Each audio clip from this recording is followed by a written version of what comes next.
حشر میں گیا اور فرشتے اس کو پکڑے اور پکڑ کے جہنم میں لے گئے، جہنم کی طرف جانے لگے۔ حضور نے کہا روکو، اسے روک لیا جائے۔ وہ مڑ مڑ کے دیکھ رہا تھا۔ اللہ تبارک و تعالی نے فرشتوں کو حکم دیا، اے فرشتوں رک جاؤ۔ فرشتے رک جاتے ہیں۔ یا اللہ یہ بڑا گنہگار ہے، بڑا سیاہکار ہے، بڑا بدکار ہے، بڑا بیکار ہے۔ اللہ نے کہا اے بندے بتا تو نے دنیا میں کوئی نیکی کی ہے؟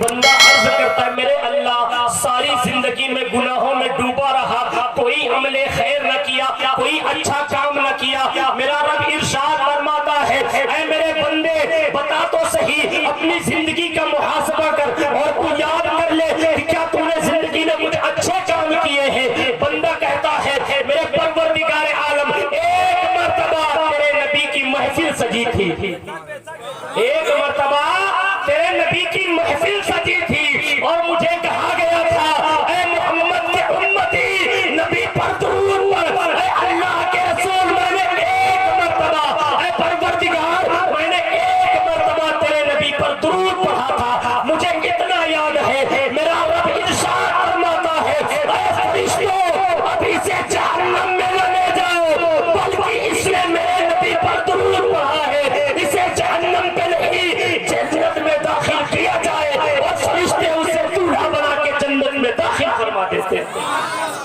یہ درود کی برکت ہے۔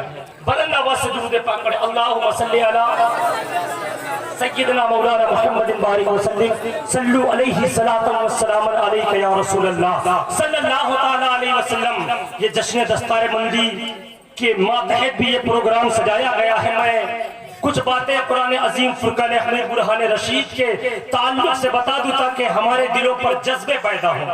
ہم اپنے بچوں کو انگلش ضرور پڑھائیں، فزکس ضرور پڑھائیں، اس کو بڑی بڑی یونیورسٹی میں بڑے بڑے کالجز میں پڑھائیں۔ اسلام اس سے منع نہیں کرتا ہے، مگر تمہیں پتا ہے جب 8 سال کا بچہ، جب 10 سال کا بچہ ہمارے گھر سے مسجد کی طرف جاتا ہے تو جو اس کی کتاب ہوتی ہے وہ پیٹھ پر نہیں بلکہ سینے پہ لگا کر کے بچہ جاتا ہوا نظر آتا ہے، دنیا کو پیغام دیتا ہے۔ جب میں کسی کالج پہ جاتا ہوں، جب میں کسی یونیورسٹی پہ جاتا ہوں، جب میں کسی لیکچر کو سننے کے لیے جاتا ہوں، جب کسی اسکول پر جاتا ہوں تو جو میری کتابیں ہوتی ہیں وہ جو میرا بستہ ہوا کرتا ہے وہ میری پیٹھ پر نظر آتا ہے، مگر یہ میں جو سینے پر لگا کر رکھا ہوں یہ دنیا والوں کو سبق دینا چاہتا ہوں کہ جو انگلش کی پڑھائی ہے وہ دنیا تک محدود رہے گی، جو ہندی کی پڑھائی ہے وہ دنیا میں ختم ہو جائے گی، اس لیے پیٹھ پر سجا کر رکھا ہوں کیونکہ یہ یہیں پر ساتھ چھوڑ دے گی، مگر قرآن کو سینے پہ لگا کے مسجد کی طرف مدرسے کی طرف اس لیے جا رہا ہوں کہ یہ صرف دنیا میں نہیں دنیا میں بھی کام آئے گی، مر جاؤں گا قبر میں کام آئے گی، جب میدان حشر میں میرا باپ میرے ساتھ نہ ہوگا، میری ماں میرے ساتھ نہ ہوگی، میرا دوست میرے ساتھ نہ ہوگا، اس وقت قرآن عظیم کی تلاوت میرے کام آئے گی، یہی میری بخشش کا ذریعہ ہوگا، یہی میرے لیے جنت کا پروانہ ہوگا۔ یہ بات برکت ہے قرآن عظیم کی۔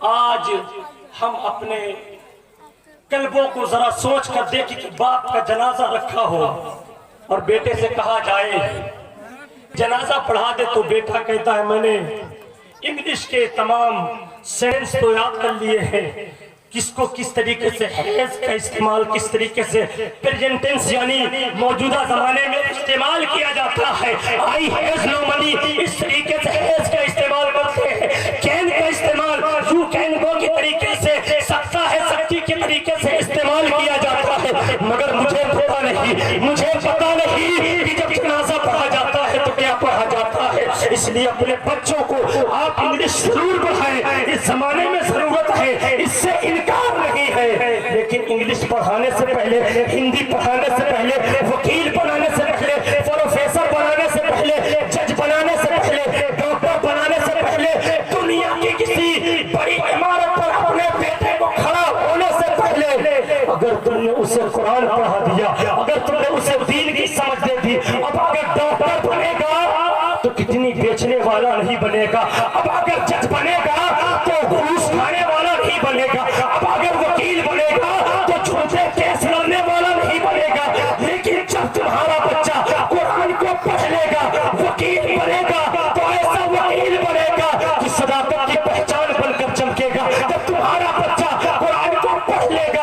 اس وقت جب وہ ڈاکٹر بنے گا تو ایسا ڈاکٹر بنے گا کہ غریب کے پاس پیسے نہ ہوں گے, اس کا علاج کرنے کے لیے بیٹا تیار ہوگا. اس طریقے سے قرآن کی برکت ہے. اور سب سے بڑی بات, میں جن کے مدرسے میں مولویت کا کورس مکمل کیا, صاحب سے زیادہ پیر طریقت رہبر راہ شریعت, آبرو اہل سنت, آبرو اہل سنت, شیر رضا, شیر کالپی, حضور غیاث الدین صاحب قبلہ غیاث ملت دامت برکاتہم العالیہ والقدسیہ, ان کے مدرسے میں میں زیر تعلیم رہا. ان کے یہاں کی ایک بات کہ حضور غیاث ملت کے مدرسے میں تقریباً 5 سال تھا, وہاں پر میں تعلیم یافتہ رہا کم و بیش. وہاں پر میں نے رہ کر کے شہر کالپی کو میرے امام عشق محبت نے مدینۃ الاولیاء کہا ہے, ولیوں کا شہر ہے. گلی گلی میں تمہیں ولی نظر آئیں گے. اس ذات کا نام, اس گاؤں کا, اس شہر کا نام, اس قصبے کا نام کالپی شریف ہے. اس کالپی شریف سے جو صاحب سزادہ آ رہے ہیں ابھی وہ آئیں گے. قالین بچھی ہوئی ہے, کوئی بہت بڑا مفکر آئے گا. ہم کسی بہت قیمتی کارخانے سے کوئی قالین لے کر کے اس کے استقبال کے لیے بچھائیں گے.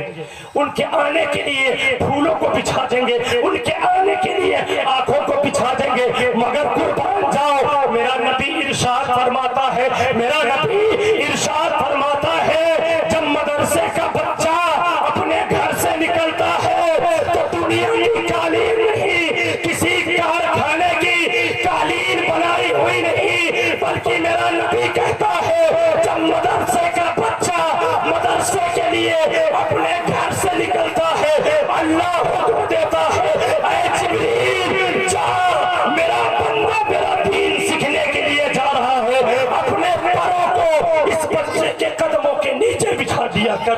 یہ برکت اللہ نے قرآن سیکھنے والوں کو دی ہے, قرآن کی تعلیم حاصل کرنے والوں کو دی ہے. تو پھر ذرا سوچو تو صحیح, ذرا سوچو تو صحیح کہ جب قرآن سیکھنے والوں کو رب نے یہ مرتبہ دیا ہے تو قرآن سکھانے والوں کا مرتبہ کیا ہوگا. آج 7,000 8,000 میں ہم نوکری کرتے ہوئے نظر آتے ہیں, انگوٹھا چھاپ بندہ 15,000 کا مارا. 8 سال مدرسے کے چاول کھا کر کے ہم 8,000 کمانے پر لگے ہیں. لوگوں کی عقلیں تو دوڑتی ہوں گی کہ یار مولانا نے 8 سے 10 سال مدرسے میں پڑھائی کی, اس کے بعد جاہل سے کم کما رہا ہے. اس کی وجہ کیا ہے؟ اس کی وجہ کچھ اور نہیں ہے, اس کی واحد وجہ یہ ہے کہ جو دنیا میں کسی پیسے والے کے کسی سیٹ کے یہاں پر نوکری کرتا ہے تو کس کی نوکری کرتا ہے؟ کسی دنیا دار کی نوکری کرتا ہے, کسی سیٹ کی, کسی دولت مند کی نوکری کرتا ہے. مگر مسجد کا امام کسی کے باپ کی نوکری نہیں بلکہ اللہ کے گھر میں رہتا ہے, اس کے پروردگار کے فرمانوں پر عمل کرتا ہے اور رسول اللہ کی سنت ہے جماعت کے ساتھ نماز پڑھانا, اس نبی کی سنت کو وہ زندہ کرتا ہوا نظر آتا. یہ برکت ہے اور اللہ اس میں اتنا دیتا ہے کہ اس کے دینے کا انداز نرالا. لوگ سوچتے ہیں یار 8,000 میں خوبصورت لباس کہاں سے آتے ہیں, یہ رب کا کرم. اور ایک بات, اللہ نے نماز فرض ہونے کے لیے کہا کہ انسان کا مرد ہو یا عورت عقل مند بھی ہونا ضروری ہے اور بالغ بھی ہونا. عاقل و بالغ جب ہوگا جب اس پر نماز فرض ہوگی, بچوں پر نماز فرض نہیں ہے. ٹھیک ہے, جب حج بندے پر کب فرض ہوگا؟ جب صاحب استطاعت ہو, عاقل و بالغ ہو, اس کے بعد اس پر حج فرض کیا جاتا ہے. جب بندہ روزے میں کب فرض ہوگا؟ جب بندہ بالغ ہو جائے گا اس کے بعد اس پر روزہ فرض کیا جاتا ہے. مگر آؤ نبی کی حدیث کو اٹھا کر دیکھو, نبی ارشاد فرماتے ہیں اطلب العلم من المہد الی اللحد,